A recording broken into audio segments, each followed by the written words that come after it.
আসসালামু আলাইকুম। আমরা সময় থাকতে সময়ের মূল্য দেই না। আর মানুষ যখন জন্ম নেয় তখন মৃত্যু আসেই। তো কার কখন মৃত্যু হয়, কিভাবে হয়, কোথায় থেকে হয় আমরা কল্পনাও করতে পারবো না। আর যখন জন্ম নিয়েছি তখন আমাদের মৃত্যু হবেই। তো কিভাবে কোথায় হবে এটা আল্লাহ তাআলা গোপন রেখেছে। আমরা কখনো বলতেও পারি না, ভাবতেও পারি না। তো কেন এই কথা বলছি, তো যে যেখান থেকে ভিডিওটা দেখছেন আশা করি আল্লাহর রহমতে ভালো আছেন। আমিও আপনাদের দোয়ায় ভালো আছি। তো আজ আবার আমার একটা ডেইলি ব্লগ নিয়ে চলে আসছি আপনাদের সামনে। তো আমি রমজানের আগের ভিডিও এটা। রমজানের আগে এই যে টুকিটাকি কাঁচা বাজার ও বাটাবাটি গুঁড়া মশলা সব কিছু এনে জগিয়ে জাগিয়ে রাখছি ও ভিডিও করছি আপনাদের সাথে শেয়ার করব বলে। রমজানের আগে কিভাবে আমি সব কিছু গুছিয়ে রাখি। তো হঠাৎ করে খবর এলো আমার শাশুড়ি অসুস্থ।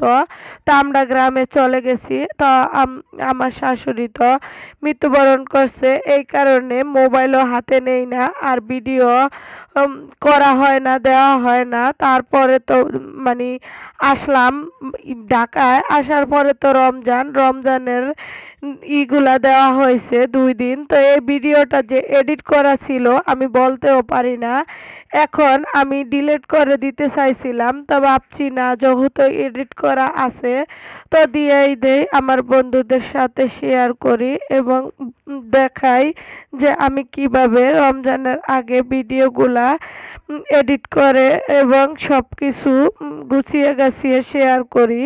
তো এটা দেখানোর জন্য আপনাদের সাথে একটু ভয়েস দিয়ে ভিডিওটা সারছি। তো দেখেন সব কিছু কাঁচা বাজার গুছিয়ে আমি মাল্টিপ্ল্যান্ট গাছগুলা যেটা যেখানে আছে ওখানে পানিগুলা পাল্টিয়ে মানে সুন্দর করে রেখে দিচ্ছি।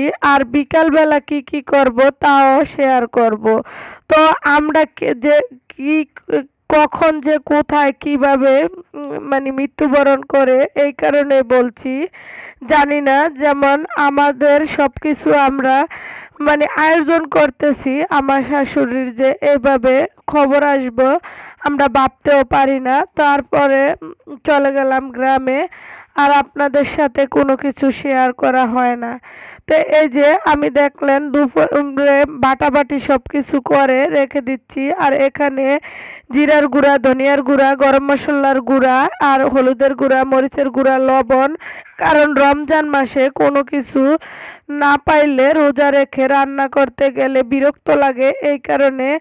আর রমজান মাসে ইফতার বানাইতে গেলে একটু মশলা টশলা লাগে বেশি। তা আমি এই কারণে সব কিছু আগে থেকে জুগিয়ে রেখে দেই।